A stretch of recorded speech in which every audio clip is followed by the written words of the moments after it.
Sometimes a man chooses solitude, and sometimes solitude chooses him.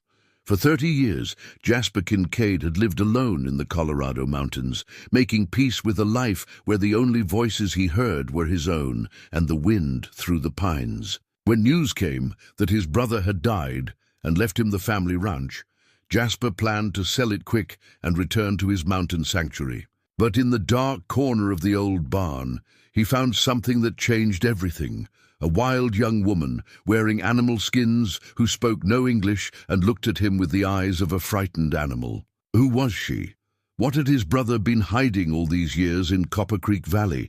Before we jump back in, tell us where you're tuning in from, and if this story touches you, make sure you're subscribed, because tomorrow I've saved something extra special for you. The weathered envelope had found its way to Jasper Kincaid's remote cabin through a chain of post offices, general stores, and finally the gnarled hands of old Pete Henley, who made supply runs to the high country trappers twice a year. The letter bore the official seal of Hartman and Associates, attorneys at law, and inside the news that would pull him from 30 years of self-imposed exile.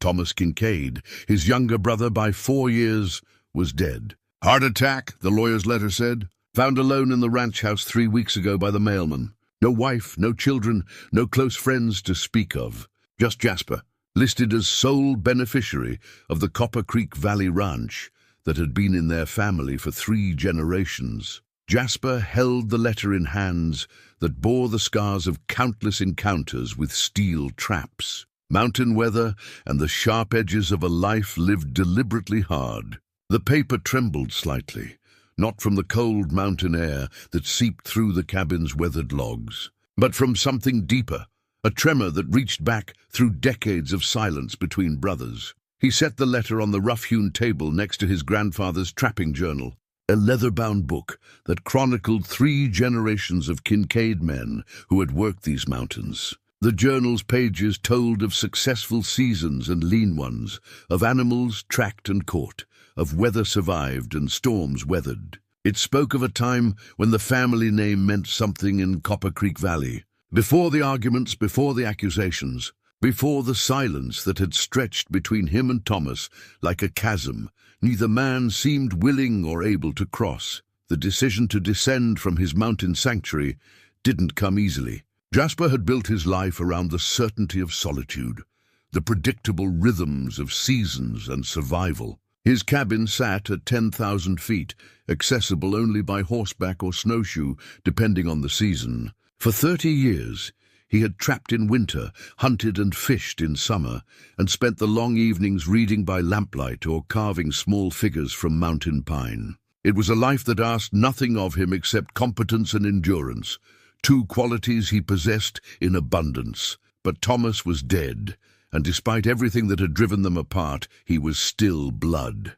Still, the gap-toothed boy who had followed Jasper through the woods behind their grandfather's ranch, eager to learn the ways of trap and snare. Still, the younger brother who had looked up to him with unconditional admiration until the day everything changed. The ride down from the high country took 2 days. Leading his pack horse through trails that hadn't seen much traffic since the mining boom ended 40 years ago. November had painted the aspen groves in shades of gold and rust, and the first serious snow of the season dusted the peaks above him. His horse, a steady bay gelding named Buck, picked his way carefully down the switchbacks, both of them adjusting to the thicker air and warmer temperatures of the lower elevations. Copper Creek Valley spread before them as they crested the final ridge, a wide bowl of grassland bisected by the creek that gave the valley its name, with the small town clustered where the creek met the county road. The ranch sat 3 miles south of town, its weathered buildings and fenced pastures visible even from this distance. Smoke rose from a few chimneys in town, and Jasper could make out the rectangular shapes of the grain elevator, the church steeple, and what looked like several new buildings that hadn't been there when he last saw the valley. The ranch house stood exactly as he remembered it, a 2-story structure of local stone and timber that their grandfather had built in 1898. The barn was newer, erected by their father in the 1940s to replace one lost to fire. Corrals and outbuildings sprawled around the main structures like the scattered pieces of a life lived close to the land. Everything looked smaller than in his memories, weathered by time and neglect in a way that spoke of a man living alone without much care for maintenance or appearance. Jasper unsaddled Buck in the familiar confines of the barn, noting the musty smell of hay that had sat too long and the subtle signs of recent use: fresh manure in one stall, water buckets that showed recent filling, tool marks in the dirt that suggested regular activity. Thomas had kept horses then, probably rented out pasture land to local ranchers. The practical side of Jasper's mind began calculating what the property might be worth, what debts might need settling, how quickly he could handle the legal requirements and return to his mountain solitude. The house key hung where it always had, on a nail driven into the doorframe of the back porch. Some things apparently never changed in Copper Creek Valley. Inside, the house carried the particular stillness that follows death, not quite abandoned, but no longer alive with the small sounds and movements of daily living. Thomas had lived simply. The kitchen held the basics: a coffee pot, a few dishes, canned goods lined up with military precision on open shelves. The living room contained a well-worn armchair positioned to face both the fireplace and a window that looked out toward the creek. It was in the roll-top desk in the corner of the living room that Jasper found the first glimpse into what his brother's life had become. The desk was locked, but Jasper remembered where their father had hidden the key, taped to the underside of the bottom drawer. Inside, Thomas had kept meticulous records: bank statements showing a modest but steady income from pasture rental, veterinary bills for livestock he apparently didn't own, correspondence with several government agencies that Jasper didn't immediately recognize. One letter, dated just 2 months before Thomas's death, caught his attention. It was from the Department of Justice, thanking Thomas for his continued cooperation and assuring him that appropriate measures were being taken to ensure his safety. The letter was signed by someone identified only as Special Agent Morrison and included a phone number with a Washington, D.C. area code. Jasper read the letter twice, trying to reconcile its contents with his memories of Thomas as a simple ranch hand who had never shown much interest in anything beyond the valley's borders. The younger brother, he remembered, had been content with small-town life, more interested in Saturday night dances and local rodeos than federal investigations or government cooperation. But 30 years was a long time, and people changed. Perhaps Thomas had witnessed something, reported some crime that required federal attention. The afternoon was wearing thin when Jasper finally made his way to the barn to check on Buck and secure the property for the night. The barn's interior was dim, lit only by the pale November light filtering through gaps in the weathered siding. He was reaching for the light switch when he heard it, a soft rustling from the far corner near the hay bales stacked against the back wall. Jasper froze, his hand halfway to the switch. Mice probably, or maybe a barn cat that Thomas had kept around to control the rodent population. But as his eyes adjusted to the dim light, he saw something that made his breath catch in his throat. A shape too large to be a cat, too still to be a farm animal. Someone was huddled in the shadows between the hay bales and the barn wall. He moved slowly, making no sudden movements, the way he might approach a wounded animal in the wild.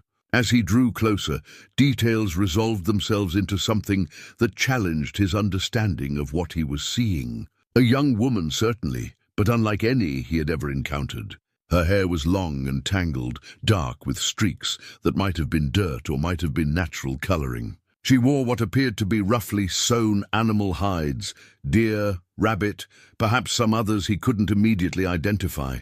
Her feet were bare despite the November cold, and the soles looked thick and calloused as leather, but it was her eyes that stopped him cold. They held the wariness of a wild creature, the kind of alert, hyper-vigilant awareness he had seen in animals that had learned to fear human contact. She was watching him with the focused intensity of a predator evaluating a threat. Her body coiled as if ready to bolt or fight depending on his next move. "Easy there," Jasper said softly. The same tone he might use with a spooked horse. I'm not going to hurt you. The sound of his voice caused an immediate reaction. She pressed herself further back against the wall, a low sound escaping her throat that wasn't quite human language, but wasn't animal communication either. It was something between the two, a vocalization that spoke of fear and warning and something else, perhaps recognition that this was a human voice. Even if the words meant nothing to her, Jasper remained perfectly still, processing what he was seeing. The young woman appeared to be in her early 20s, though it was difficult to be certain, given her condition. She was thin but not malnourished, suggesting someone who had learned to survive on whatever resources were available. Her skin bore the marks of outdoor living, scratches, calluses, a deep tan that spoke of years spent in sun and weather. Most disturbing of all, around her ankle, nearly hidden by the animal hide that served as a crude dress, he could see what appeared to be an old scar, the kind that might be left by a shackle or chain. "Where did you come from?" he asked, knowing she wouldn't understand, but needing to hear his own voice in the strange silence of the barn. "How long have you been here?" She tilted her head at the sound, the gesture eerily reminiscent of a dog trying to understand human speech. Her eyes never left his face, and Jasper had the unsettling sensation that while she might not understand his words, she was reading him with an intelligence that human society had not diminished. She was evaluating him, he realized, determining whether he represented safety or threat, opportunity or danger. The implications of her presence began to settle in his mind like sediment in still water. She had been living here in Thomas's barn for who knew how long. The signs of habitation he had noticed earlier, the fresh water buckets, the disturbed hay, they hadn't been for livestock. They had been for her. Thomas had known about her, had been caring for her, hiding her, but from what? Or from whom? As if sensing his thoughts, the young woman made another of those not quite human sounds and shifted position slightly. The movement revealed more of the makeshift garments she wore, and Jasper noticed with growing unease that they appeared to be sewn with sinew, the stitching crude but effective. Someone had taught her to work with hides, to create clothing from animal skins. But who, and under what circumstances? The questions multiplied faster than answers, each one more troubling than the last. How long had she been here? Where had she come from? Why was Thomas keeping her hidden? And most urgently, what was Jasper supposed to do now? The young woman seemed to sense his confusion. She made a soft sound, almost questioning, and extended one hand slightly in his direction. The gesture was hesitant, uncertain, but it carried a quality of what? Curiosity, hope, the possibility that this new human might be different from whatever experiences had taught her to fear human contact. Jasper realized he was holding his breath. Slowly, carefully, he extended his own hand, palm up, the universal gesture of peaceful intent. The distance between them was perhaps 6 feet, far enough that neither could touch the other without deliberate movement, close enough that the gesture could be clearly seen and interpreted. For a long moment, they remained frozen in this tableau, the grizzled mountain man and the wild young woman, connected by an extended gesture of trust across a gulf of unknowing. Outside, the November wind picked up, rattling the barn siding and sending small drafts of cold air across the floor. Inside, the silence stretched between them like a bridge neither was quite ready to cross. Then, with a movement so quick it was almost missed, she pulled her hand back and melted into the shadows between the hay bales. Jasper heard the soft rustle of movement, the whisper of hide against wood, and then nothing. She was gone, as if she had never been there at all, leaving him standing alone in the dim barn with more questions than he had ever wanted to ask. But he had seen her. She was real, and somewhere in the growing darkness of the barn, she was still there watching him with those unsettling, intelligent eyes that had learned to trust nothing and no one. Jasper Kincaid had come down from the mountains to settle his brother's estate and return to his solitary life. Instead, he had inherited a mystery that would challenge everything he thought he knew about his family, his past, and the nature of the choices that define a man's life.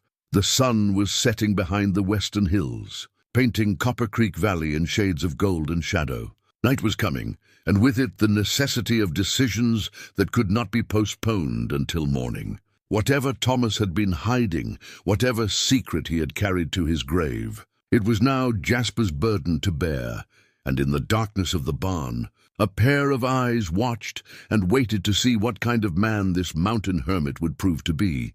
Sleep came fitfully that first night in the ranch house. Jasper lay in his old childhood bedroom, staring at the ceiling and listening for sounds from the barn.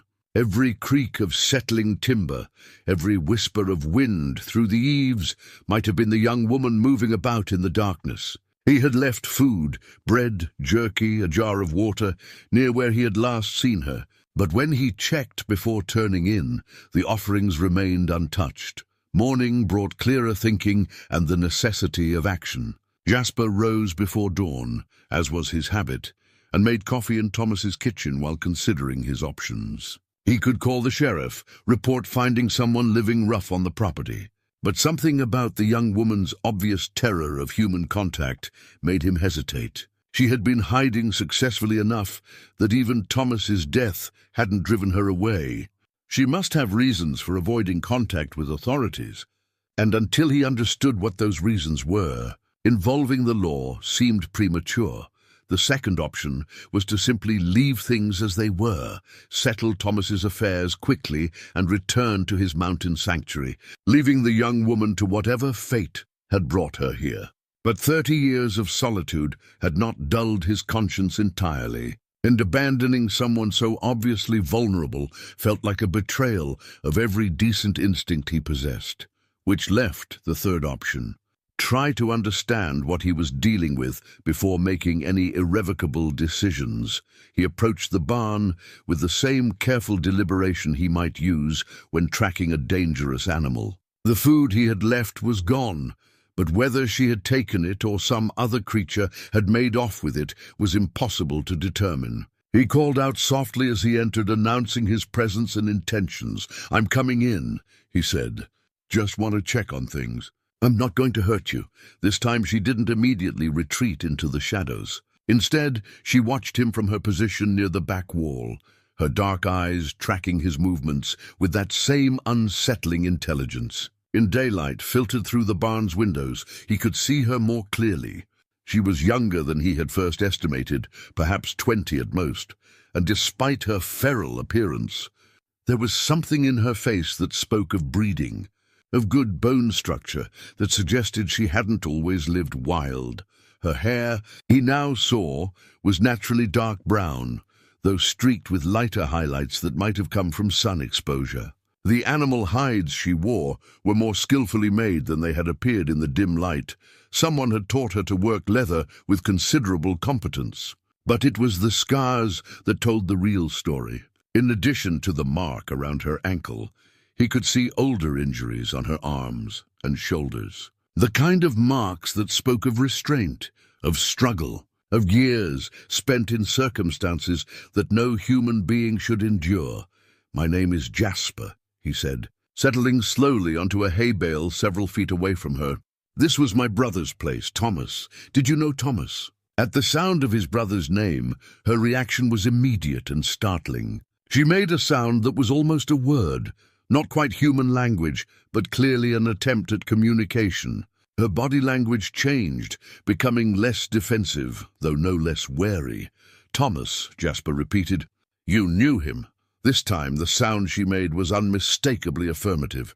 She nodded, a gesture so fundamentally human that it hit him like a physical blow. Whatever had been done to her, whoever had taken her language and her civilized responses, they hadn't been able to erase everything that made her human. Jasper spent the next hour in careful observation and gentle attempts at communication. He learned that she would respond to her name if he called her, though the name she answered to was nothing more than a series of clicks and soft sounds that no human throat should have been able to produce. He learned that she understood more than she could express when he pointed to objects and named them. Her eyes would track his movements with comprehension. even if she couldn't or wouldn't repeat the words. Most importantly, he learned that his brother had been her caretaker, provider, and perhaps the only human connection she had known for a very long time. When Jasper showed her the photograph he had found in Thomas's desk, a family picture from their childhood, she touched the image of his brother with a gentleness that spoke of genuine affection. But it was while searching for more evidence of Thomas's relationship with the young woman that Jasper made the discovery that transformed his understanding of the situation entirely. Hidden behind a stack of hay bales in the barn's far corner, concealed by shadows and positioned where casual observation would never reveal them, were makeshift bars, crude iron rods that had been welded together and anchored to the barn's stone foundation. The bars formed a cage, perhaps 8 feet square, large enough for a person to lie down, but too small for comfort or dignity. The iron was stained with rust and what might have been blood, and the stone floor within the enclosure was scratched and gouged as if by fingernails or perhaps teeth. A bucket sat in one corner, and the smell that rose from the enclosure spoke of years of human habitation under the most degrading conditions imaginable. Jasper stared at the improvised prison, his mind struggling to process what he was seeing. The bars were solid, professionally installed, suggesting long-term planning rather than a crime of opportunity. This wasn't a temporary holding area, it was a permanent fixture, designed to contain a human being for an extended period. The wear patterns on the bars, the depth of the scratches in the stone, all suggested years of use. But if this was where the young woman had been kept, why was she now free to move about the barn? Why wasn't she locked away, where casual visitors couldn't discover her existence? The questions multiplied, each more disturbing than the last. He turned to find her watching him from across the barn, her expression unreadable but somehow knowing. She had seen him discover the cage, understood that he now knew something of what her life had been. For a long moment, they stared at each other across the space that separated them, the mountain man grappling with the implications of what he had found, and the young woman who had somehow survived whatever horrors the improvised prison represented. Then she did something that stopped his heart. She approached the cage and, with movements that spoke of long familiarity, demonstrated how the door could be opened from the outside. She showed him the pin that held the latch, the way the hinges moved, the particular angle required to close the door securely. Her movements were practiced, automatic, the gestures of someone who had performed these actions countless times. But more horrifying still, she showed him how the cage could be opened from the inside. Hidden beneath what appeared to be a solid piece of stone was a lever that, when pressed in a specific sequence, would release the latch. It was a safety mechanism, installed by someone who understood that a completely inescapable prison might result in the death of its occupant. Thomas, Jasper realized with growing horror. Thomas had built this cage. Thomas had kept this young woman prisoner. His brother, the gap-toothed boy, who had followed him through the woods, who had looked up to him with unconditional admiration, had become something monstrous. The young woman seemed to read his thoughts in his expression. She made one of her not-quite-human sounds, but this time it carried a different quality, not fear or warning, but something that might have been comfort. She was trying to tell him something, to communicate some essential truth that would make sense of what he had discovered. She approached him slowly, her movements careful and deliberate. When she was close enough to touch, she reached out and placed one scarred hand on his arm. The contact was electric, the first human touch she had willingly initiated, offered now in what seemed like an attempt at reassurance. Then she did something that shattered every assumption he had been forming about the situation. She led him to another part of the barn, to a section he hadn't thoroughly explored, and showed him what Thomas had really been doing. Hidden beneath a pile of old horse blankets was a collection of items that told a very different story. Children's clothing in various sizes, all clean and carefully folded. Toiletries and medical supplies. Books, elementary textbooks, children's stories, basic primers for reading and mathematics. And most damning of all, a stack of missing person posters, each showing the photograph of a child who had vanished from communities across the Mountain West. The young woman selected one poster from the pile and handed it to him. The photograph showed a dark-haired girl, perhaps 8 years old, with the same intelligent eyes that now watched him from a face aged by years of unimaginable hardship. Beneath the photo, in bold letters, was printed, Rebecca Shaw, age 8, missing from Denver, Colorado. The date on the poster was 20 years old. Jasper stared at the image, then at the young woman, Rebecca, who had somehow survived 2 decades of captivity, to stand before him now. The implications crashed over him like an avalanche, each realization more horrifying than the last. She had been 8 years old when she was taken. She had spent more than half her life in that cage, treated like an animal, denied human contact and civilization until she had almost forgotten how to be human. But Thomas hadn't been her captor. He had been her caretaker. The cage had been built by someone else, someone who had kept her locked away until Thomas somehow gained access to her.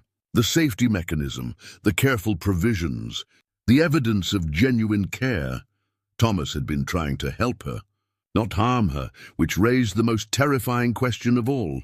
Who had built the cage in the first place? Who had taken an 8-year-old girl and hidden her away for 20 years? And most urgently, what had happened to that person? Were they still out there, still a threat? Rebecca seemed to understand his confusion. She led him to one final hiding place, a loose board in the barn wall that concealed a small cavity. From inside, she withdrew a single item, a piece of folded paper that looked like it had been handled many times. It was a note, written in Thomas's careful handwriting. If something happens to me, take Rebecca and run. They'll come for her when they realize I'm gone. Trust no one in town. The sheriff knows. Jasper read the note twice, the pieces of the puzzle beginning to form a picture that terrified him. Thomas had been protecting Rebecca from someone, caring for her in secret, preparing for the possibility that he might not survive whatever dangerous game he had been playing. The letter from the Department of Justice, the references to cooperation and safety measures. Thomas had been involved in something far larger and more dangerous than a simple case of helping one missing child. And now he was dead, leaving Rebecca in the care of a brother who had no idea what he was walking into, as if to underscore the urgency of their situation. The sound of a vehicle approaching on the ranch road reached them through the barn walls. Jasper moved to the window and saw a sheriff's department cruiser pulling into the yard, dust rising from its tires in the still morning air. Rebecca had heard it too. Without a word, she melted back into the shadows of the barn, disappearing so completely that Jasper might have thought he had imagined her entire existence. But the missing person poster remained in his hand. 20-year-old evidence of a crime that had apparently been covered up by people in positions of authority. The cruiser's door slammed, and Jasper heard boots on the gravel outside. Whoever was coming had arrived at the worst possible moment, when he was least prepared to dissemble or deflect questions about what he might have found on his brother's property. He folded the missing person poster and slipped it into his jacket pocket, his mind racing through possible explanations for his presence in the barn. But as the footsteps approached the entrance, he realized that explanations might be irrelevant. If Thomas's note was accurate, if the sheriff was indeed part of whatever conspiracy had kept Rebecca hidden for 20 years, then Jasper had just inherited a war he didn't understand against enemies he couldn't identify.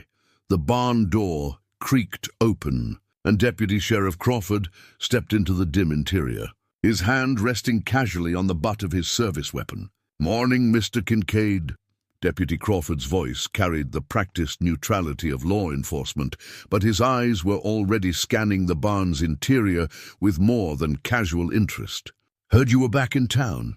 Sorry for your loss." Jasper forced himself to remain calm, drawing on 30 years of mountain living where a man's survival often depended on his ability to read danger in the behavior of predators.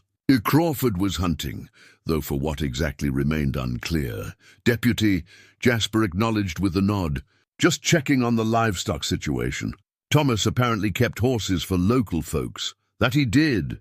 Crawford stepped further into the barn, his movements deliberate and controlled. He was a big man, probably in his 40s, with the soft look of someone who spent more time behind a desk than in the field. But his eyes were sharp, missing nothing as they swept across the hay bales, the empty stalls, the shadows where Rebecca had vanished moments before. "Mind if I ask what your plans are for the property?" The question felt loaded with implications beyond its surface meaning. Jasper kept his expression neutral, though every instinct screamed that this conversation was about more than simple neighborly concern. "Haven't decided yet. Need to settle the estate first, see what debts need paying." Jasper moved casually between Crawford and the area where the cage was hidden, hoping to block the deputy's line of sight. "You knew Thomas well?" "Well enough." Crawford's attention seemed focused on a particular corner of the barn, the exact spot where Rebecca had been hiding earlier. He was a helpful man, cooperative. We appreciated that in a citizen. The word cooperative hit Jasper like a physical blow. It was the same term used in the Department of Justice letter he had found in Thomas's desk. Crawford knew about Thomas's federal connections, which meant he likely knew about whatever Thomas had been protecting Rebecca from. "I imagine cooperation makes your job easier," Jasper said carefully. Crawford turned his attention back to Jasper, and for a moment the mask of professional courtesy slipped. What showed beneath was calculating, predatory, and completely without warmth. "It does indeed. Your brother understood the importance of community stability, of not stirring up old troubles better left buried." The threat was subtle but unmistakable. Crawford was telling him that Thomas had kept certain secrets, and that Jasper would be wise to do the same. The deputy's presence here so soon after Thomas's death suggested that those secrets were now at risk of exposure. Thomas was always one to mind his own business, Jasper agreed, hoping to project the image of a man who had no interest in complicated entanglements. "Good to hear." Crawford relaxed slightly, apparently satisfied that Jasper understood the situation. "Of course, living up in the mountains all these years, I imagine you've got the same philosophy. Man learns to keep to himself, not ask too many questions about things that don't concern him." "That's right." Jasper let a hint of his mountain accent creep into his voice, playing up the image of a simple hermit who wanted nothing more than to return to his solitary life. "Plan to head back up as soon as I can get things sorted out down here." Crawford nodded approvingly. "That's probably for the best. Valley's changed some since you've been gone. Not always in good ways. Sometimes old problems have a way of resurfacing when folks start poking around where they shouldn't." The conversation continued for another few minutes, Crawford asking seemingly innocent questions about Jasper's plans, while subtly probing for any indication that he might have discovered something he shouldn't have. Jasper answered carefully, maintaining the persona of a disinterested heir who wanted nothing more than to complete his business and leave. But all the while, his mind was working furiously to process what Crawford's presence meant. The deputy clearly knew about Rebecca's existence, or at least suspected it. His casual mention of old troubles and old problems suggested that her disappearance 20 years ago was connected to ongoing criminal activity that involved local law enforcement after Crawford finally left. Promising to check in periodically to make sure everything was going smoothly, Jasper waited a full hour before calling out to Rebecca. She emerged from whatever hiding place she had found, moving with the fluid grace of someone who had learned to become invisible when necessary. That was smart, he told her, though he doubted she understood the specific words. "He was looking for you." Her response was a series of soft sounds that carried unmistakable confirmation. She knew Crawford, feared him, understood exactly why his presence represented danger. The intelligence in her eyes was becoming more apparent with each interaction, and Jasper found himself wondering what she might have been capable of if her childhood hadn't been stolen from her. He spent the rest of the morning exploring the barn more thoroughly, looking for additional evidence of what Thomas had been involved in. Hidden beneath a loose floorboard near the horse stalls, He found something that made his hands shake as he examined it. A small wooden doll, carved with obvious care and skill, but crude in the way that suggested it had been made by someone with limited tools and materials. The doll was clearly old, its surface worn smooth by countless hours of handling. It was dressed in tiny scraps of cloth that might once have been colorful, but had faded to indistinguishable browns and grays. Most heartbreaking of all, it bore the unmistakable marks of having been clutched tightly during moments of terror or despair. Small gouges in the wood where fingernails had dug in. Stains that might have been tears. When he showed the doll to Rebecca, her reaction was immediate and devastating. She made a sound that was pure anguish, reaching for the small figure with trembling hands. When she held it, she cradled it against her chest and rocked slightly, making soft, crooning sounds that spoke of memories too painful for words. This had been her comfort during the worst times, probably her only comfort for years. Someone, perhaps Thomas, perhaps even Rebecca herself, had carved this doll to give an 8-year-old girl something to hold on to in the darkness of that cage. Watching her with the doll, Jasper felt something shift inside his chest. A loosening of defenses that he had maintained for 30 years. He had fled to the mountains after events he preferred not to remember, seeking a life where he would never again be responsible for another person's welfare or safety.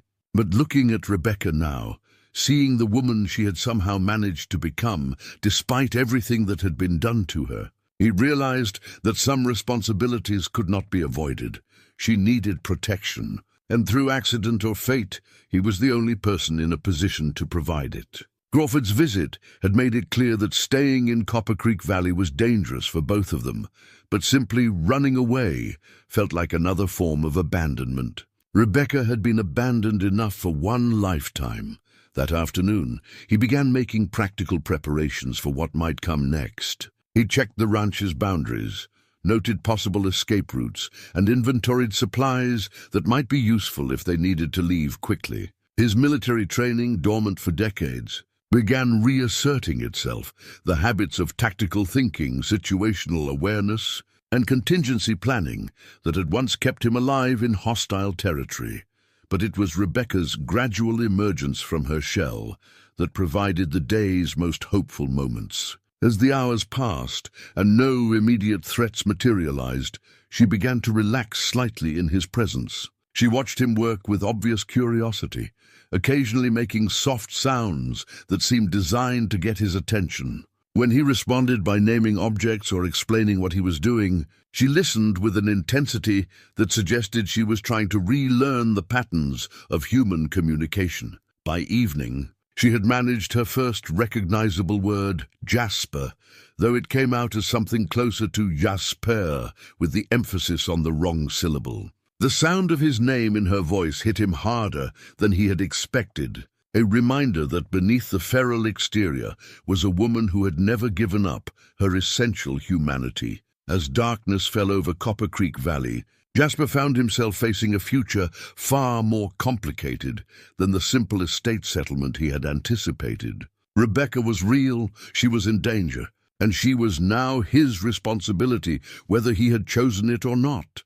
The mountain hermit, who had descended from his sanctuary to bury the past, was about to discover that some things could not be buried, and some debts could only be paid with courage he wasn't sure he still possessed. The discovery came 3 days later, while Jasper was searching through Thomas's personal effects for anything that might explain his brother's federal connections. Rebecca had grown comfortable enough to venture into the house during daylight hours, though she still retreated to the barn whenever vehicles approached on the county road. Her presence in the house was almost ghostly. She moved silently, touched things with careful reverence, and seemed particularly drawn to the photographs that chronicled the Kincaid family history. It was Rebecca who found the hidden compartment in Thomas's bedroom closet. She had been examining an old family portrait when something about the wall behind it caught her attention. Her fingers, more sensitive than his after years of survival by touch, detected the subtle difference in the wood that indicated a concealed space. Inside the compartment, wrapped in oiled cloth, was a folder containing documents that transformed Jasper's understanding of everything he thought he knew about his brother's final years. The first item was a missing person poster, its edges worn from handling, showing the photograph of a young girl with dark hair and intelligent eyes. But this wasn't Rebecca's poster. This was someone else entirely. The girl in the photograph was identified as Melissa Torres, age 9, missing from Grand Junction, Colorado.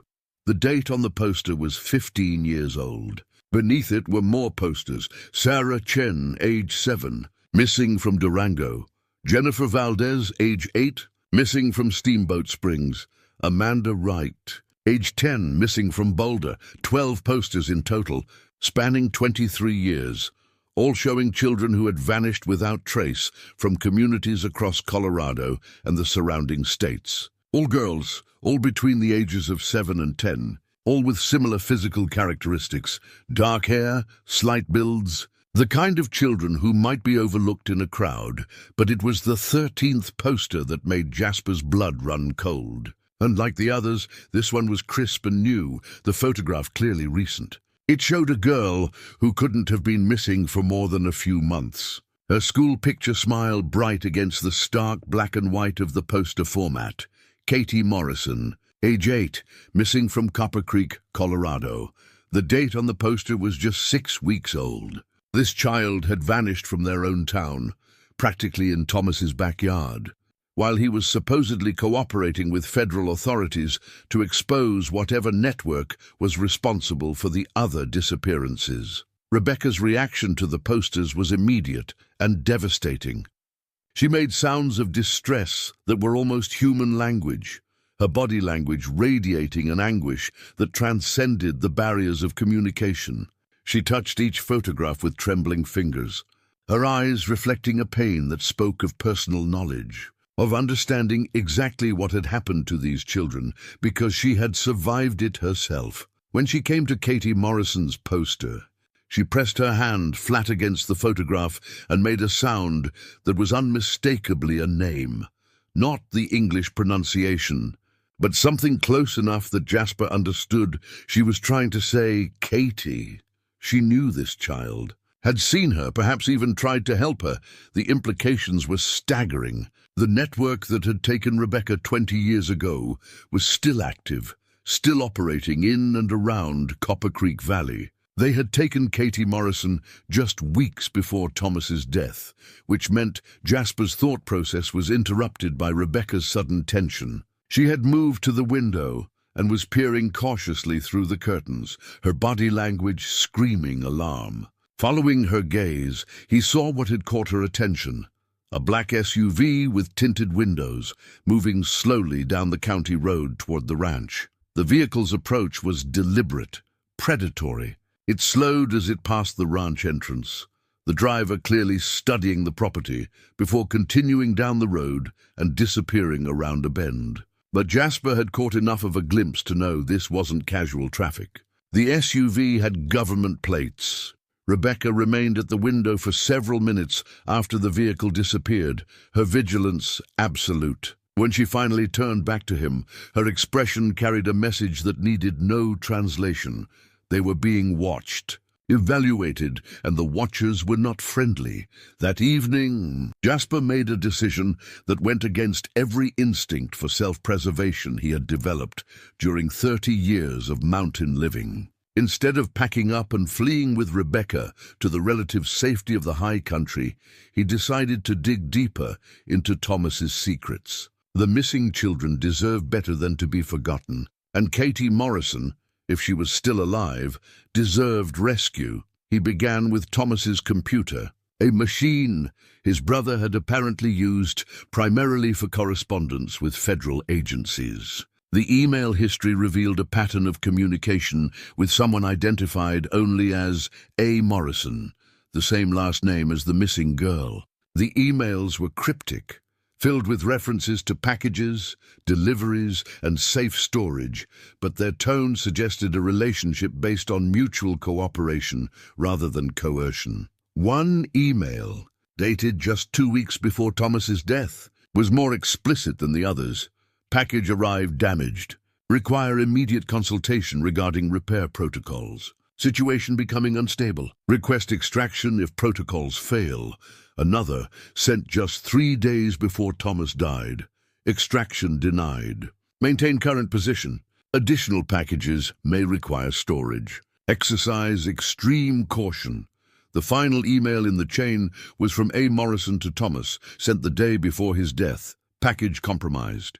Burn protocol now authorized. Protect primary asset at all costs. Jasper read the correspondence 3 times, the pieces of a larger picture beginning to coalesce in his mind. Thomas hadn't been simply hiding Rebecca from her original captors.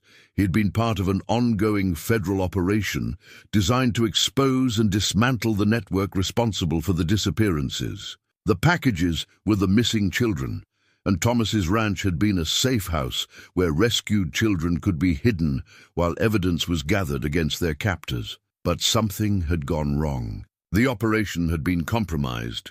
Thomas was dead, and Katie Morrison was still missing. The primary asset mentioned in the final email had to be Rebecca, the only survivor who could provide testimony about the network's methods and possibly identify its members, which explained why Crawford and whoever was in the black SUV were so interested in what Jasper might have found on the property. Rebecca wasn't just a victim. She was a witness to 20 years of systematic child trafficking, and her testimony could bring down people in positions of considerable power and authority. As if to confirm his analysis, Rebecca appeared in the doorway of Thomas's office, moving with the silent grace that had become familiar.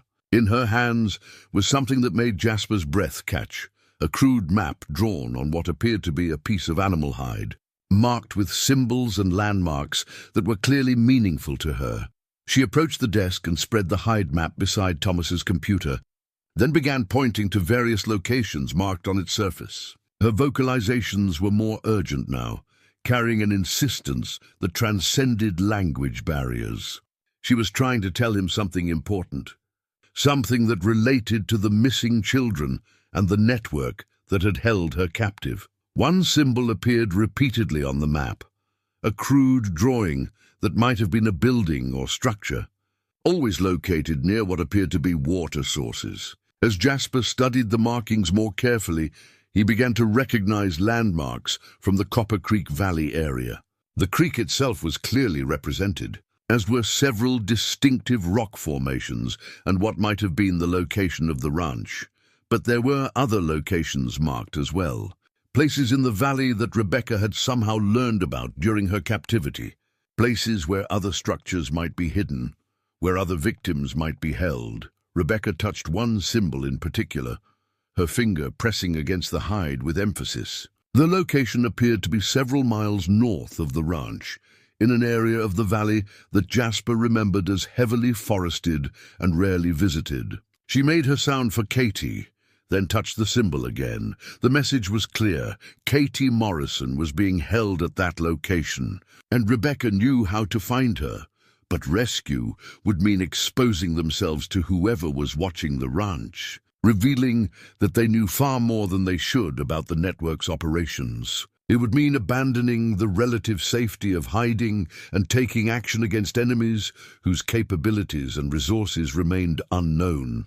Looking at Rebecca's determined expression, at the hand-drawn map that represented her courage in preserving crucial intelligence despite 20 years of captivity, Jasper realized that the choice had already been made. Some things were more important than personal safety, and some debts could only be paid through action.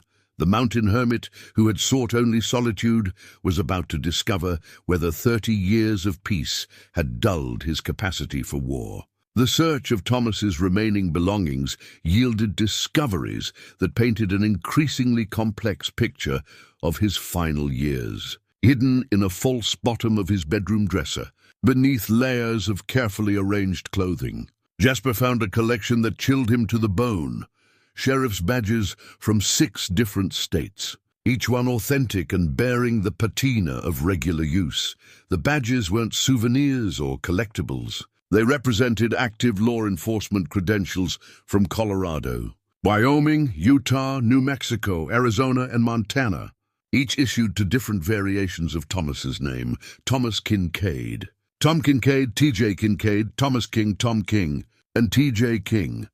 The photographs on the accompanying identification cards showed subtle alterations in appearance, different hairstyles, facial hair, even what appeared to be minor cosmetic changes, but they were unmistakably his brother. More disturbing still were the dates of issuance. The credentials spanned 15 years, suggesting that Thomas had been building and maintaining multiple law enforcement identities across the Mountain West for most of his adult life. This wasn't the work of a simple rancher who had stumbled into federal cooperation. This was the carefully constructed cover of someone operating deep within a criminal network. Rebecca's reaction to the badges was immediate and visceral. When Jasper showed them to her, she recoiled as if they were venomous snakes, making sounds of distress that left no doubt about her association of law enforcement with danger and betrayal. She pointed to one badge in particular, the Colorado Sheriff's credential, and made her sound for Thomas, but with a tone that suggested confusion, even betrayal. She had known Thomas as her protector, her salvation from the cage and the cruelties that had defined her captivity. But these badges represented authority, the same kind of authority that had failed to rescue her, had perhaps even participated in her imprisonment. The cognitive dissonance was clearly painful for her to process. Jasper spent the afternoon studying the credentials and trying to piece together their significance. The pattern suggested that Thomas had been building a network of false identities that would allow him to operate across state lines, to investigate and infiltrate the trafficking network from positions of authority and trust. But it also raised darker possibilities, that Thomas himself had been part of the network, using his law enforcement credentials to facilitate the capture and transport of victims. The truth, when it finally emerged, came from an unexpected source. While examining the Colorado badge more closely, Jasper noticed something that had initially escaped his attention: a small modification to the badge's surface, so subtle it was almost invisible. Someone had carefully scratched a tiny symbol into the metal, a mark that matched one of the symbols Rebecca had drawn on her hide map. When he showed the marked badge to Rebecca, her reaction was entirely different from her initial fear. She touched the tiny symbol with reverence, making soft sounds that carried tones of gratitude and affection. This wasn't the badge of her captor. It was a signal, a way for Thomas to identify himself to victims as someone who could be trusted. The realization hit Jasper like a physical blow. Thomas hadn't been part of the trafficking network. He'd been working to destroy it from within. The multiple law enforcement identities hadn't been covers for criminal activity, but tools that allowed him to investigate across jurisdictional boundaries, to build cases against perpetrators who used their own positions of authority to commit and conceal their crimes. But if Thomas had been one of the good guys, why had the federal operation failed? Why was Katie Morrison still missing? And most importantly, who had killed Thomas before he could complete his mission? The answer to that last question began to emerge as Jasper continued his investigation of the house. In Thomas's kitchen, hidden behind a loose board in the pantry wall, he found evidence that his brother's death might not have been the natural heart attack described in the lawyer's letter. The hiding place contained a small digital recorder and a collection of medical vials, each labeled with pharmaceutical names that Jasper didn't recognize, but which looked suspiciously like the kind of drugs that might be used to simulate heart failure. The recorder contained a single message, recorded in Thomas's voice just days before his death. "If you're hearing this, then they got to me before I could finish the job. The network is bigger than we thought, and it goes higher than we suspected. Sheriff's Department is compromised. Crawford is dirty, probably others too. Federal contact is Agent Morrison in Denver, but trust nobody else.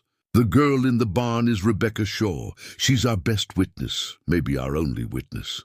Protect her, Use the map she made to find the current holding sites. Katie Morrison is still alive, but not for long if they realize the operation is blown. The recording continued with specific instructions about emergency protocols, safe houses and federal contacts who could be trusted. But it was the final portion that hit Jasper hardest. Jasper, if you're the one finding this, I'm sorry for everything that happened between us. I know you blame yourself for what went wrong in the service, but it wasn't your fault. I should have said that 30 years ago. The work I've been doing, trying to save these kids, it's my way of paying for the silence I kept back then.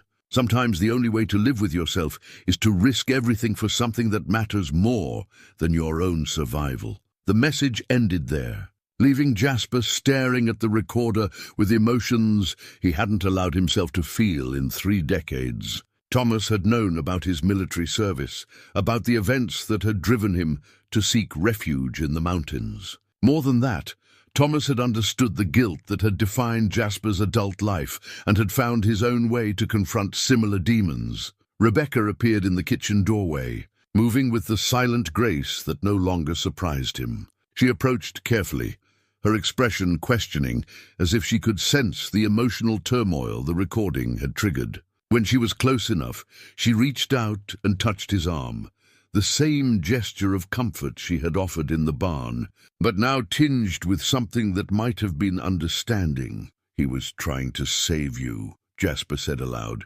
though he knew she couldn't understand the specific words. "All of you, and they killed him for it." Rebecca made a soft sound that might have been agreement, then moved to the window and peered cautiously outside. Her vigilance had become constant over the past few days, and Jasper realized she was probably more attuned to potential threats than he was. 20 years of captivity had honed her survival instincts to a razor's edge. As if to validate her caution, the sound of vehicles approaching reached them through the kitchen walls. But this wasn't the single car or SUV they had grown accustomed to. This was multiple vehicles, moving fast and with purpose. Rebecca's reaction was immediate. She grabbed Jasper's arm and pulled him away from the window, her urgency communicating what words could not. They were in immediate danger, and the time for hiding and investigation had just ended. Through the kitchen window, Jasper could see dust clouds rising from the county road, at least 3 vehicles, possibly more, all heading directly for the ranch. The approach was coordinated, aggressive, the kind of movement that suggested people who had grown tired of surveillance and were ready for direct action. Rebecca was already moving toward the back of the house, her movements quick and purposeful. She knew something he didn't, had prepared for this possibility in ways that his 30 years of mountain living hadn't taught him to anticipate. As the sound of engines grew louder, she led him toward what appeared to be a root cellar entrance he hadn't noticed before, another of Thomas's secrets, another contingency in a plan that had been years in the making. The first vehicle turned into the ranch driveway just as Rebecca pulled open the concealed cellar door, revealing a narrow staircase that descended into darkness. Whatever Thomas had prepared for, whatever final confrontation he had anticipated, the moment had arrived, and Jasper was about to discover whether a mountain hermit could become the protector that Rebecca desperately needed him to be. The root cellar was far more elaborate than its simple entrance suggested. What had appeared to be a basic food storage area was actually a sophisticated safe room, complete with battery-powered lighting, communication equipment, and enough supplies to sustain 2 people for several weeks. Most importantly, it connected to a tunnel system that extended far beyond the ranch house foundations. Rebecca moved through the underground space with obvious familiarity, her hands finding switches and supplies in the darkness, with the confidence of someone who had spent considerable time preparing for this moment. She led Jasper deeper into the tunnel system, following passages that had been carved from the natural stone beneath Copper Creek Valley. The tunnels were old, older than the ranch, older than any of the buildings in the valley. Jasper recognized the construction techniques from his knowledge of mining operations in the region. These passages had been created during the Gold Rush era, part of an extensive network of exploratory tunnels that honeycombed the valley floor. Thomas had simply adapted existing infrastructure for his own purposes, creating escape routes and hiding places that most people had forgotten existed. As they moved through the tunnels, Rebecca periodically stopped at what appeared to be random locations, pressing her hand against specific stones in the wall. Each touch revealed another hiding place, another cache of supplies or equipment that Thomas had positioned throughout the underground network.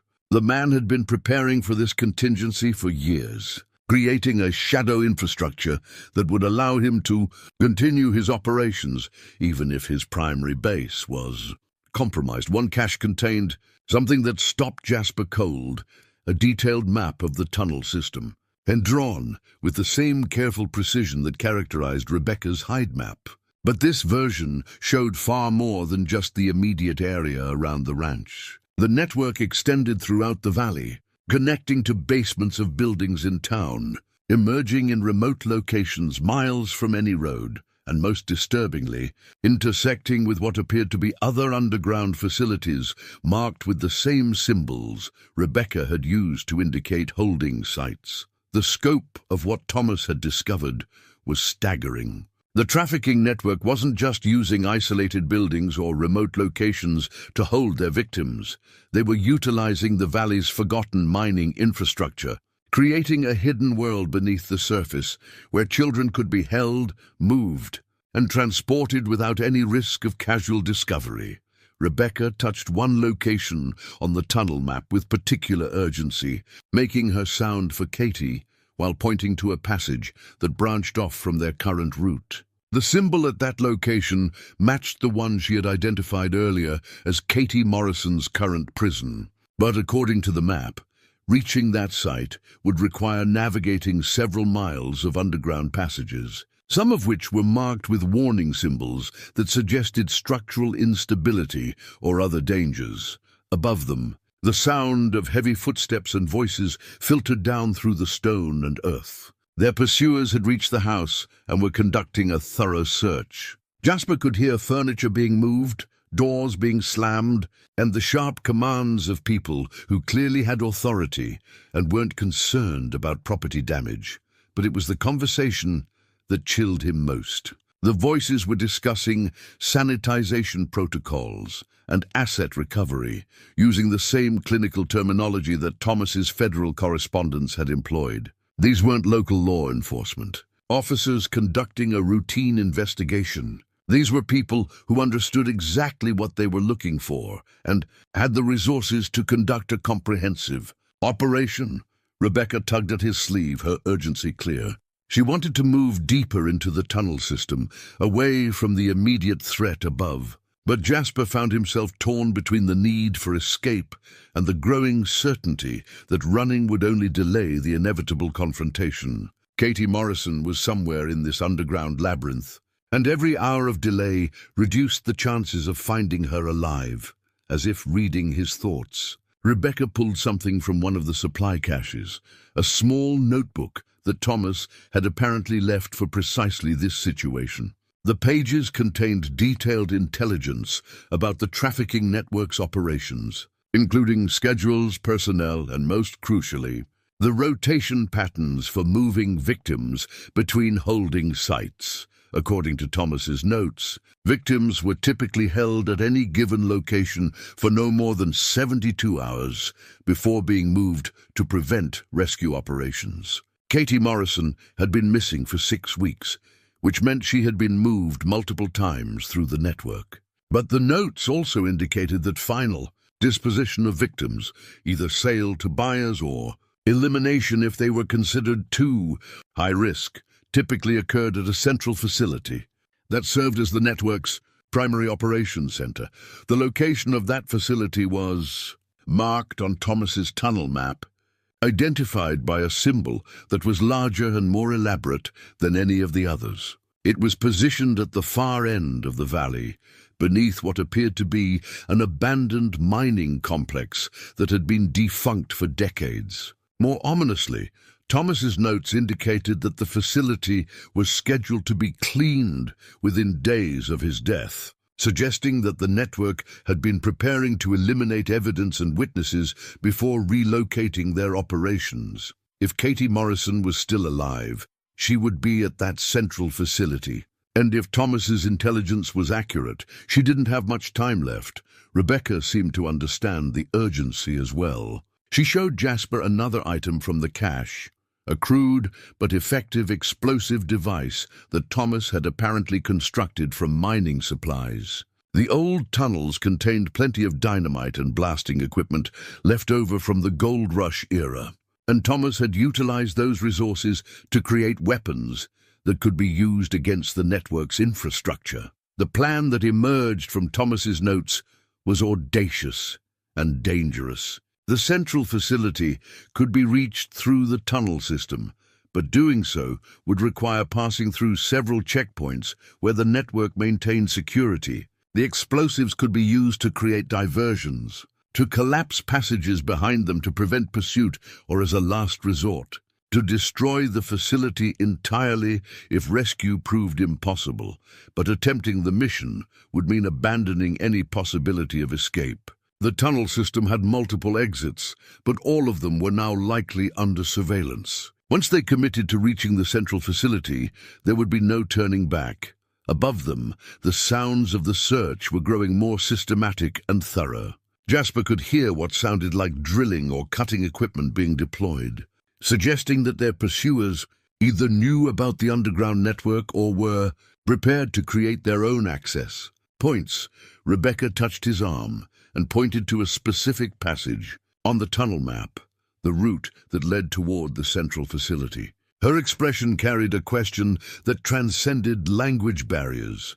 Was he willing to risk everything for a child he had never met? Based on intelligence from a dead man and the guidance of a woman who had spent 20 years learning to survive in a world that most people couldn't even imagine. The answer came from a place deeper than rational calculation. 30 years ago, Jasper had failed to protect people who depended on him, and that failure had driven him to seek refuge in solitude. But solitude was just another form of surrender, and some failures could only be redeemed through action. He picked up the explosive device and nodded to Rebecca. Whatever lay ahead in the darkness of the tunnel system, whatever dangers waited at the central facility, they would face them together. The mountain hermit was about to discover whether the skills that had kept him alive in the wilderness could serve him in a war against enemies who had turned the earth itself into a prison for the innocent. The journey through the tunnel system took 3 hours, following passages that seemed to descend deeper into the earth with each mile they traveled. Rebecca moved with the sure-footed confidence of someone who had navigated these routes before, while Jasper struggled to reconcile the sophisticated infrastructure they encountered with his understanding of the valley's history. These weren't simple mining tunnels. Someone had invested considerable time and resources in expanding and modernizing the underground network, installing electrical systems, ventilation, and communication lines that suggested ongoing professional use. The trafficking network had essentially created a parallel world beneath Copper Creek Valley, complete with storage facilities, holding areas and transportation corridors that could move people and cargo across the region. Without any surface detection, it was at the third checkpoint, a junction where several passages converged, that Rebecca led him to a cache that would forever change his understanding of what they were facing, hidden behind a false wall that required her specific knowledge to access. Thomas had concealed what appeared to be his most sensitive intelligence files, but among the documents was something that made Jasper's hands shake as he examined it, a military dog tag bearing his own name, rank and service number. The metal was tarnished with age, and the chain was broken, as if it had been torn away violently. He hadn't seen this particular tag in 30 years, hadn't even realized it was missing until this moment. Where did Thomas get this? He whispered, though Rebecca couldn't understand the question. The answer lay in the files Thomas had hidden with the dog tag. Page after page of military records, psychiatric evaluations, and classified documents related to Operation Blackwater, a mission that Jasper had spent 3 decades trying to forget. But these weren't just his records. Thomas had somehow obtained documentation about the entire operation, including details that had been classified far above Jasper's security clearance level. Operation Blackwater had been a joint military-civilian task force designed to combat human trafficking in Southeast Asia during the final years of the Vietnam conflict. Jasper's unit had been assigned to provide security and tactical support for raids on facilities where American prisoners of war and local civilians were being held for sale to various criminal organizations, but the operation had been compromised from the beginning. Someone with high-level access had been feeding intelligence to the trafficking networks, allowing them to move their operations ahead of planned raids. What should have been rescue missions became elaborate ambushes, and Jasper's unit had walked into trap after trap, losing good soldiers while the traffickers they were hunting remained safely beyond reach. The final mission had been the worst. Intelligence had indicated a major facility holding dozens of American POWs just across the Cambodian border. Jasper's team had been tasked with providing security for a rescue operation that was supposed to be the culmination of months of careful planning. Instead, they had found an empty facility and a company of North Vietnamese regulars waiting in ambush. Half of Jasper's unit had died in the first minutes of contact, and the survivors had been forced to retreat, leaving behind wounded men who were captured and never seen again. The failure had ended Operation Blackwater and left Jasper with guilt that had defined the rest of his life. But Thomas's files revealed something that Jasper had never known, something that recontextualized everything he had believed about that final mission. The intelligence failure hadn't been an accident or the result of enemy interception. The operation had been deliberately sabotaged by someone within the American command structure, someone who was being paid by the same trafficking networks they were supposed to be disrupting. More horrifying still, the files showed that Operation Blackwater's failure hadn't ended the trafficking networks. It had simply allowed them to relocate and expand their operations. The same criminal organizations that had been operating in Southeast Asia during the war had eventually established new bases of operation in the American West, using the remote geography and sparse population to recreate the same systems they had perfected. Overseas, the dog tag wasn't just a memento from his military service. It was evidence that the trafficking network operating in Copper Creek Valley was connected to the same organizations that had killed his soldiers 30 years ago. Thomas had somehow traced the connection between Operation Blackwater and the current crisis, following a trail that led from Vietnamese jungles to Colorado mountains. But the most shocking revelation was yet to come. In the final section of Thomas's files, Jasper found documentation showing that the same military officer who had sabotaged Operation Blackwater was still alive, still active, and currently serving as a senior official in the Department of Justice. The man who had sold out American soldiers to Vietnamese traffickers 3 decades. AGO was now in a position to protect and coordinate similar operations on American soil.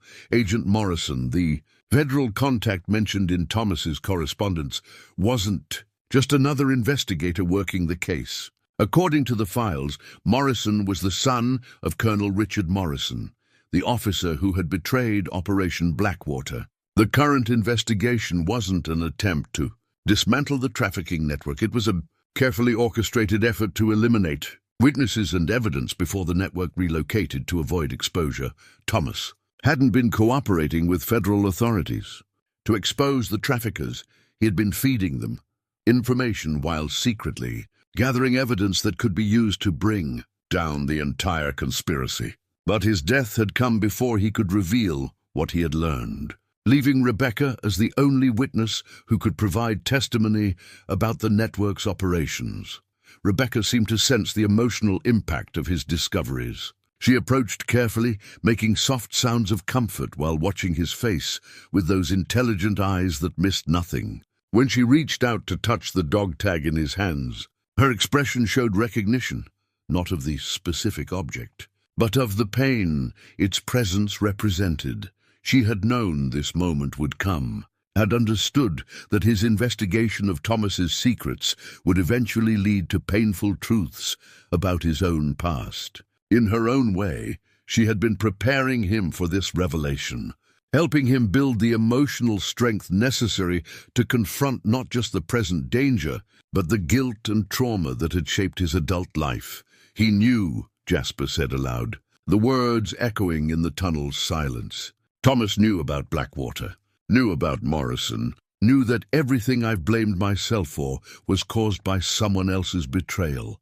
Rebecca made a sound that was almost human speech, a vocalization that carried tones of agreement and understanding. She had spent 20 years surviving in a world where betrayal was constant and trust was deadly. But she had also learned to recognize the difference between those who caused harm and those who suffered from it. The sound of approaching footsteps echoed through the tunnels, still distant but growing closer. Their pursuers had found the tunnel entrance and were following their route through the underground network. The time for revelation and reflection was ending, and the moment for action was at hand. But Jasper was no longer the same man who had descended into these tunnels hours earlier. The discovery of Thomas's files had lifted a burden of guilt that had weighed on him for 30 years, replacing it with a clarity of purpose that he hadn't felt since his military service. The enemies he faced now were the same ones who had killed his soldiers in Vietnam, who had betrayed American servicemen for profit, who continued to profit from human suffering decades later. Rebecca gathered Thomas's files and the explosives, her movements quick and efficient. She understood that their mission had taken on new dimensions, that rescuing Katie Morrison was now part of a larger confrontation with forces that had been operating in shadow for decades. As they prepared to continue toward the central facility, Jasper realized that his brother's greatest gift hadn't been the intelligence files or the escape routes, or even the weapons Thomas had left behind. His greatest gift had been the truth, the knowledge that some failures weren't failures at all, but the inevitable result of fighting enemies who were willing to sacrifice anything and anyone for profit. The mountain hermit who had spent 30 years running from his past was about to confront the people who had created that past, and this time he would be fighting not as a naive soldier following corrupted orders, but as a man who understood exactly what he was up against. The central facility revealed itself gradually as they approached through the final stretch of tunnel. What had once been a legitimate mining operation had been transformed into something far more sinister, a sophisticated underground complex that combined the infrastructure of industrial mining with the security features of a military installation. The tunnel system terminated at a heavy steel door that showed signs of recent installation and maintenance. Rebecca approached it with obvious familiarity, her fingers finding a hidden panel that revealed an electronic lock system. But instead of attempting to access the lock, she led Jasper to yet another concealed cache nearby. This final cache contained Thomas's most sophisticated equipment, night vision goggles, tactical communications gear, and most importantly, a small device that appeared to be some kind of electronic warfare tool.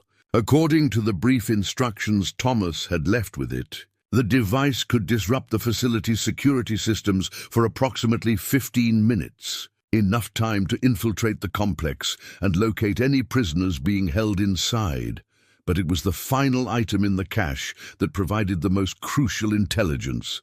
Thomas's emergency radio transmitter, a military-grade communications device that had been modified to connect directly with federal law enforcement agencies. The device contained recorded messages that Thomas had prepared but never had the opportunity to send, including detailed intelligence about the trafficking network and specific evidence about Agent Morrison's corruption. Jasper activated the transmitter, and listened to his brother's final intelligence briefing.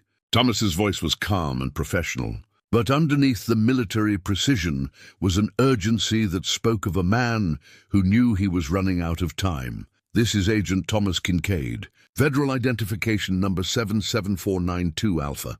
I'm transmitting under emergency protocols regarding Operation Sanctuary.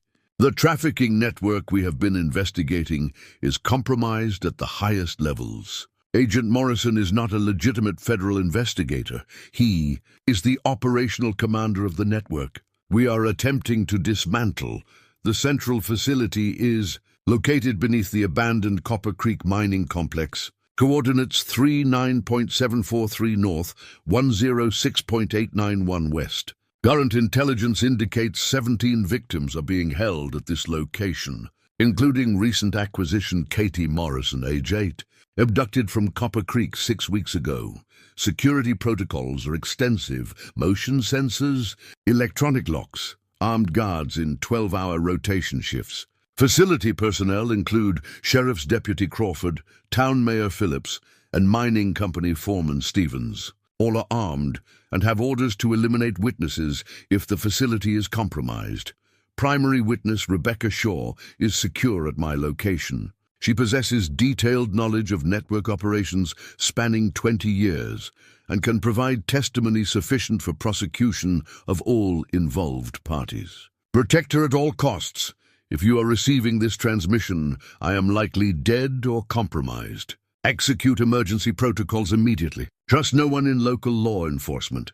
Federal backup should come from Denver Field Office only.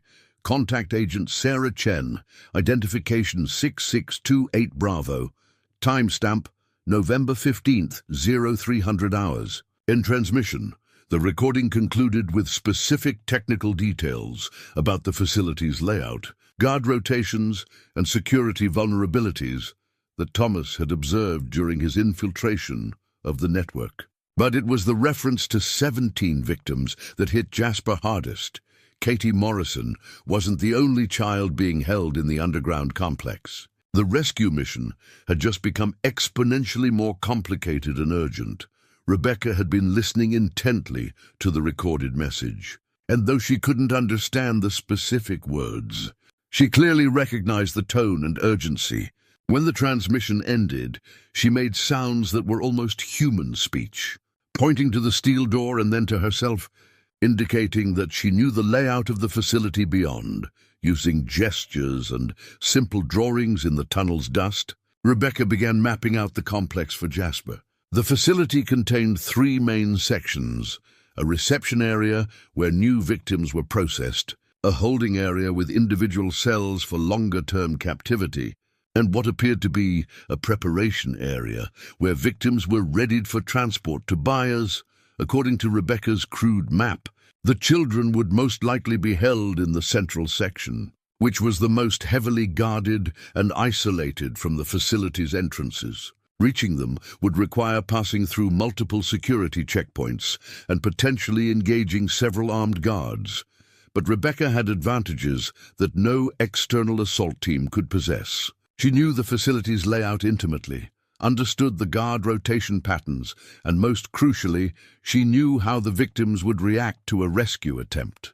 Children who had been held in captivity for extended periods often became suspicious of anyone claiming to offer help. Having learned that such promises usually preceded worse treatment, as they prepared for the infiltration, Jasper found himself drawing on military training that he hadn't used in 30 years. The skills were still there, the ability to move silently, to assess tactical situations, to make rapid decisions under pressure, but applying them in service of rescuing children rather than conducting military operations felt like redemption. For every mistake he had made during Operation Blackwater, the electronic warfare device worked exactly as Thomas had promised. When activated, it sent cascading failures through the facility's security systems, causing cameras to malfunction, motion sensors to provide false readings, and electronic locks to default to their emergency positions. The effect would be temporary, but it provided the window of opportunity they needed: moving. through the facility's outer areas was eerily similar to navigating the tunnels. Both environments had been designed to be invisible to surface observation, creating hidden worlds where normal legal and moral constraints didn't apply. But the facility showed signs of much more recent activity than the tunnels, with evidence of ongoing operations and regular maintenance that spoke of a profitable, long-term enterprise. The first indication that they were on the right track came from the facility's reception area, where Jasper found evidence that confirmed Thomas's intelligence about recent activity. Personal belongings that clearly belonged to children, clothing, toys, small items that would have been taken during abductions, were stored in labeled containers that corresponded to specific holding cells. One container bore a label that made Jasper's blood run cold. K. Morrison, Cell 7, Priority Disposal. The term priority disposal could only mean one thing. Katie Morrison had been marked for elimination, probably because her disappearance had attracted too much attention, or because she had proven difficult to control. Rebecca's reaction to the labeled containers was immediate and heartbreaking. She recognized the system, understood what the labels meant, and her distress communicated clearly that they were running out of time. The children in this facility weren't just being held for eventual sale. Some of them were being prepared for murder. As they moved deeper into the complex, the sounds of human activity became audible.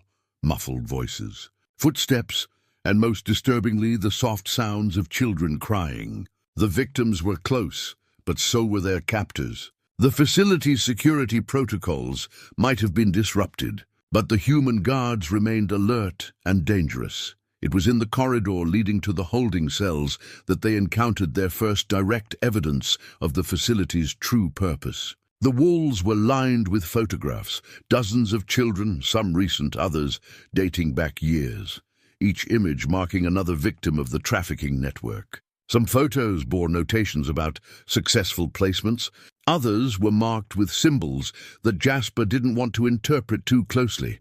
But it was the final photograph in the series that provided the most crucial intelligence. It showed Agent Morrison, not the current Agent Morrison who had been corresponding with Thomas, but an older man who bore a clear family resemblance. The photograph was dated 30 years ago and bore the caption, Operation Blackwater Acquisition Coordinator. The connection was complete.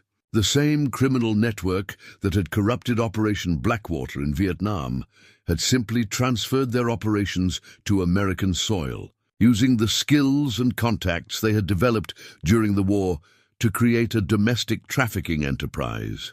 Agent Morrison's father hadn't just betrayed American soldiers. He had used that betrayal to establish a criminal empire that his son now controlled. Rebecca touched Jasper's arm and pointed toward a specific corridor that led deeper into the facility. According to her gestures, the holding cells were just ahead, along with the guards who would fight to prevent any rescue attempt. But they had come too far to retreat now. Katie Morrison and 16 other children were depending on them, and failure would mean not just the death of innocent victims, but the continued operation of a network that had been destroying lives for decades. As they prepared for the final approach to the holding cells, Jasper realized that the skills Thomas had taught him through his hidden intelligence weren't just tactical, they were moral. The fight they were about to engage wasn't just about rescuing specific children, but about confronting the same evil that had haunted his life for 30 years. The mountain hermit was about to become the protector he should have been 3 decades ago, and this time, he wouldn't let anyone down. The holding area was a horror that exceeded even Jasper's worst expectations. Individual cells lined both sides of a central corridor, each one containing a child who had been stolen from their family and reduced to inventory in a criminal enterprise. The youngest appeared to be no more than 6 years old, the oldest perhaps 12, all showing the psychological damage of extended captivity. Katie Morrison was in Cell 7, exactly as the container label had indicated. She was curled in the corner of her concrete cell, wearing the same clothes she had disappeared in 6 weeks earlier, now dirty and torn. But she was alive, and her eyes still held the spark of intelligence that suggested her spirit hadn't been completely broken. Rebecca's approach to the children was masterful. Instead of trying to communicate with words they might not understand or trust, she used sounds and gestures that conveyed safety without triggering the fear responses that had been conditioned into them. She had learned during her own 20 years of captivity how to recognize genuine rescue from the false promises that often preceded worse treatment. The first challenge was the cell locks, electronic systems that had been partially disrupted by Thomas's device, but still required specific override codes to open completely. But Rebecca had solutions that Thomas's intelligence hadn't covered. She showed Jasper how the locks could be mechanically defeated, using techniques that she had apparently learned during her own captivity, methods that suggested she had spent years studying every aspect of her prison security. As they began opening the cells, the children's reactions varied dramatically. Some cowered deeper into their cells, too terrified to believe that rescue was possible. Others approached cautiously, recognizing in Rebecca someone who understood their experience in ways that normal adults could not. A few, including Katie Morrison, showed flashes of hope that suggested they hadn't given up entirely on the possibility of returning home, but it was while they were working to free the children that the facility's security finally responded to the electronic disruption. Alarms began sounding throughout the complex, and the sound of running footsteps echoed from multiple directions. The guards had realized their systems were compromised and were moving to secure the most valuable assets, the children themselves. Jasper's military training took over as he assessed their tactical situation. They were trapped in a dead-end corridor with 17 terrified children, facing an unknown number of armed opponents who knew the facility's layout better than he did. The odds were overwhelming, but retreat was impossible. Leaving the children behind would mean their certain death. Rebecca seemed to understand the tactical problem as well. She gestured toward a section of the corridor wall that appeared solid, but apparently concealed another of Thomas's contingencies. Behind the false wall was a cache of weapons that Thomas had positioned for exactly this scenario: rifles, ammunition, and most importantly, protective equipment that could be used to shield the children during a firefight. The first guards appeared at the far end of the corridor just as Jasper finished distributing the weapons. 3 men, all armed with automatic weapons and moving with the coordination of professionals. But they hesitated when they saw the children, unwilling to risk damaging valuable inventory with indiscriminate fire. That hesitation was the only advantage Jasper needed. 30 years of mountain living had kept him in excellent physical condition, and the muscle memory of military combat training proved remarkably persistent. His first shots were precise and devastating, dropping 2 of the guards before they could fully assess the threat they were facing. The third guard managed to return fire, but his shots went wide as he tried to avoid hitting the children. Rebecca had positioned herself and several of the children behind the concrete barriers that Thomas had built into the corridor, specifically for this purpose, creating protected positions that allowed them to move toward the facility's exit while maintaining defensive cover. But even as they gained the tactical advantage in the immediate firefight, Jasper could hear additional forces mobilizing throughout the facility. Radio chatter echoed from the security office. Coordinators were calling for backup from external sources, and the sound of vehicles arriving on the surface suggested that the network's response would be comprehensive and overwhelming. Katie Morrison had recovered enough of her courage to help with the other children, translating Jasper's instructions into terms they could understand and providing the kind of reassurance that only another victim could offer.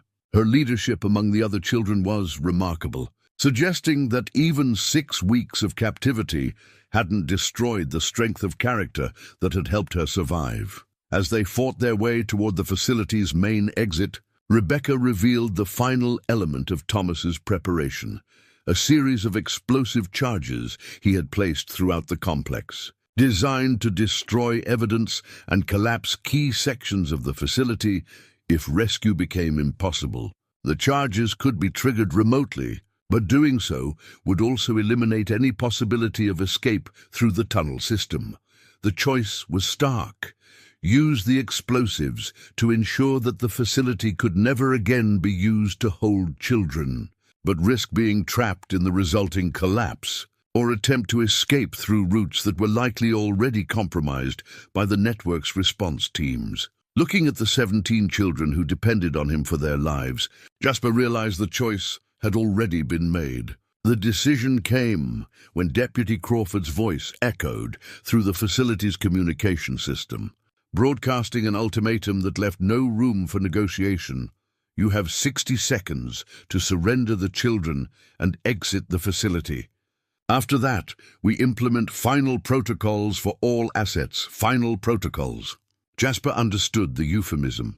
They were threatening to kill the children rather than allow them to be rescued and potentially testify about the network's operations. The same callous calculation that had characterized the trafficking network for 30 years. The same willingness to eliminate witnesses that had probably cost Thomas his life. Rebecca's response was immediate and decisive. She activated Thomas's emergency beacon, a device designed to broadcast their location and situation directly to federal authorities in Denver, bypassing any local communication networks that might be compromised. The signal would bring legitimate federal backup, but not for at least an hour. They had to keep the children alive until help arrived. The facility's main exit was blocked by Crawford and at least 4 other armed men. But Thomas's planning had anticipated this scenario as well. Hidden throughout the complex were what he had called sanctuary protocols, escape routes and defensive positions designed specifically to protect rescued children during extended siege situations. Rebecca led them to the facility's old mining shaft, a vertical passage that had been part of the original mining operation, but was now equipped with a mechanical lift system that Thomas had secretly maintained. The shaft provided direct access to the surface, emerging in a concealed location nearly a mile from the main facility entrance, but using the lift meant exposing themselves during the ascent. And Crawford's forces were already moving to secure all possible escape routes. The sound of vehicles and personnel deploying on the surface suggested a coordinated effort to prevent any survivors from reaching safety. It was Katie Morrison who provided the solution that saved them all.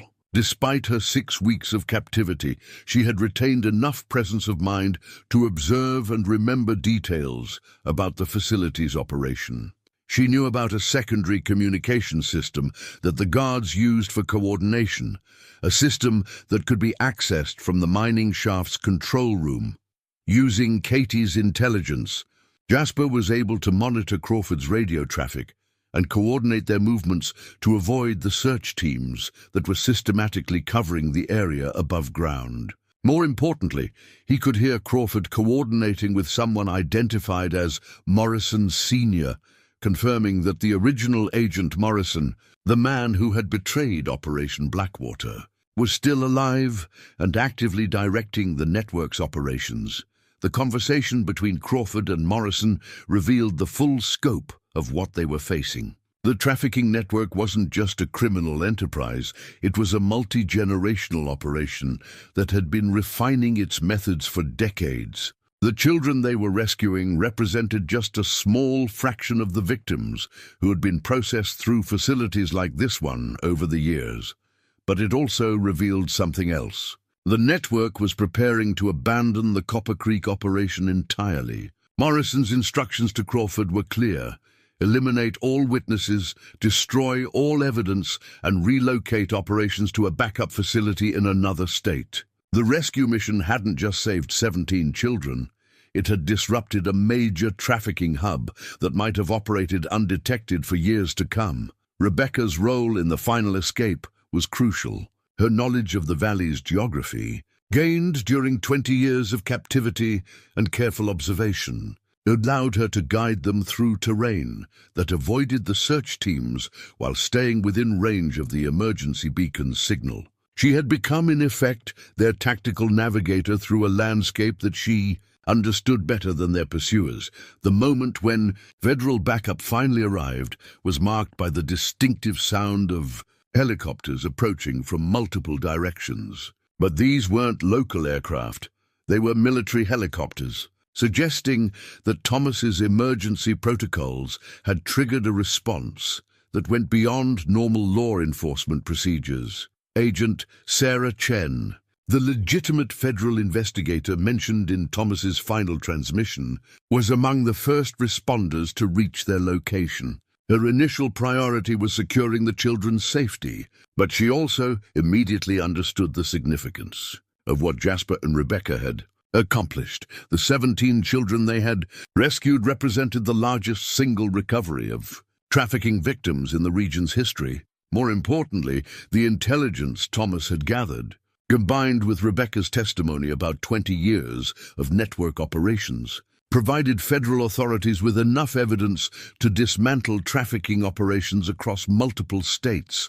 But the victory came with a cost that would be felt for years to come. Crawford and several other network members had escaped during the confusion of the rescue operation, taking with them knowledge of backup facilities and alternative operational methods. The network was wounded but not destroyed, and the survivors would undoubtedly attempt to rebuild their operations in new locations.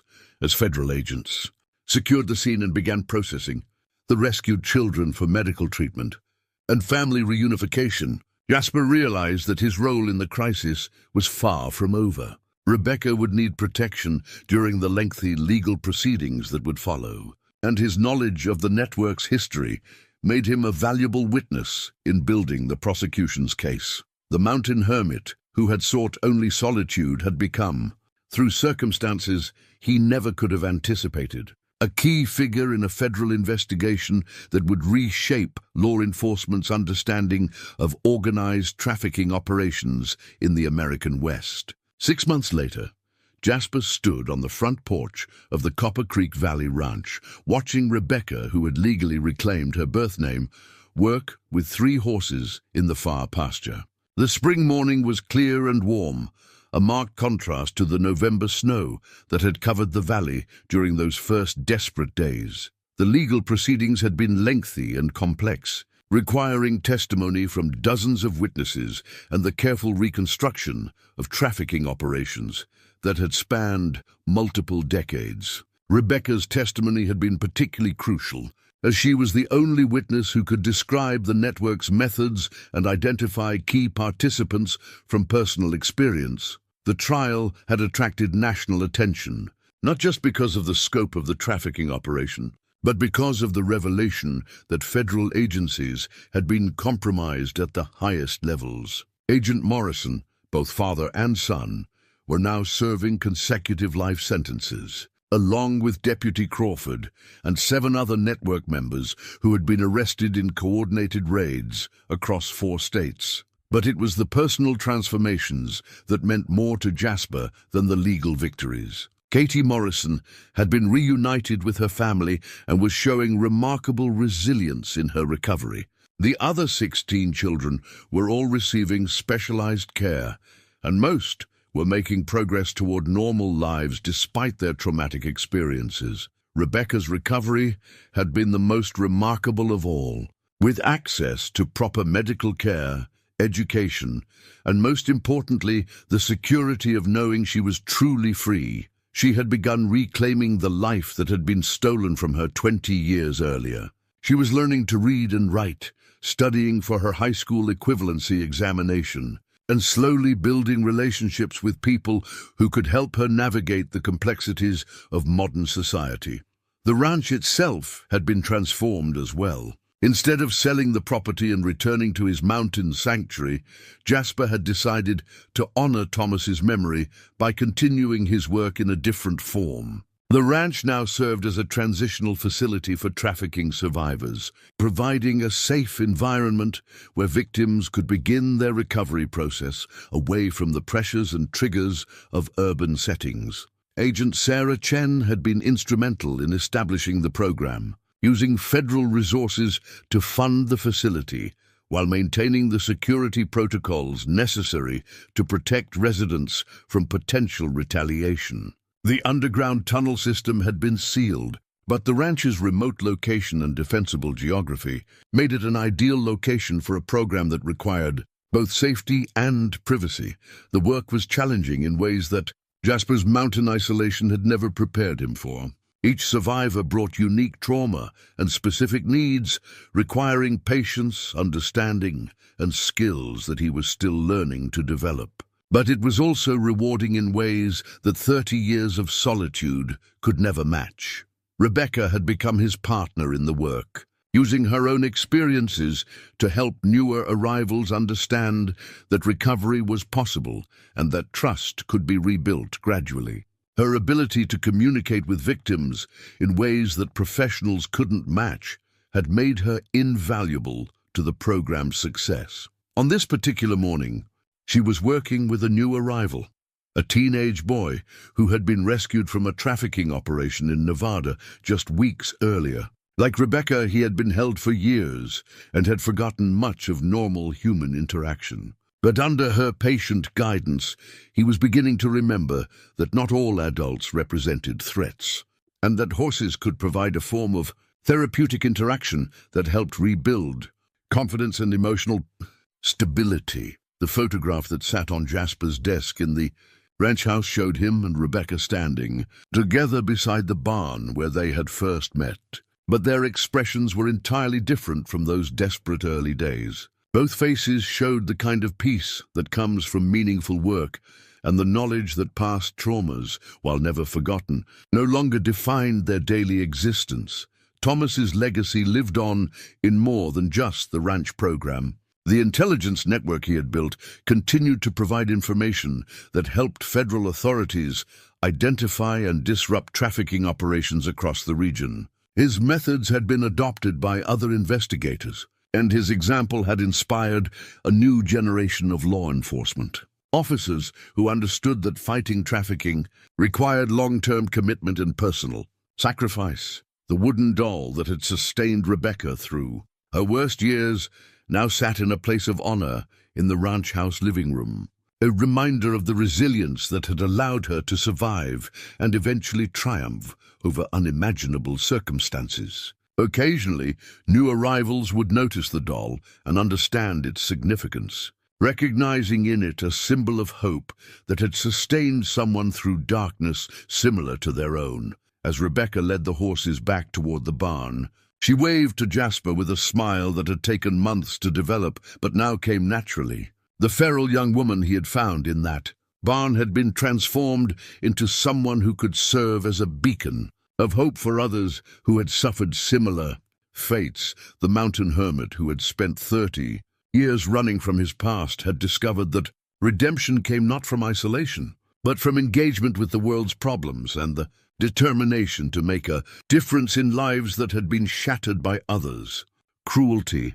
Evening approached with the gentle rhythm that had become familiar over the months of building this new life. Jasper and Rebecca would share dinner, discuss the day's progress with their current residents, and plan for tomorrow's work. It was a routine that honored both the solitude he had valued and the connection he had learned to embrace. In the distance, the Colorado mountains rose toward a sky painted in shades of gold and rose, the same peaks that had provided refuge during his years of exile. But now they represented not escape from responsibility, but a reminder that some views were best appreciated when shared with others who understood their beauty. The ranch that had begun as a burden inherited from a dead brother had become a testament to the possibility of second chances, proof that even the darkest chapters of life could lead to stories of hope and renewal.